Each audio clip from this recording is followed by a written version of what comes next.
There is, I think, a feeling that I had on my side of the conversation with Monique that we could never get to true trust for a long time, because there was something about me as a white person that there was just like this veil between us that she didn't really, we were friends, we were close friends, but there was some part of her that was holding back.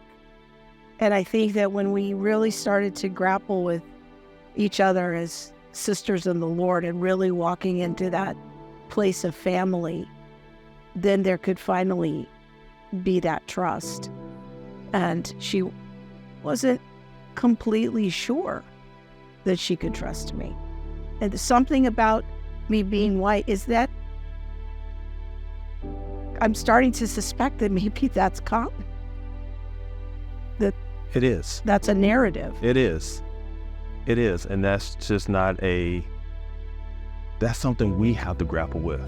The only people who can heal this nation is Black people. White people can't heal us.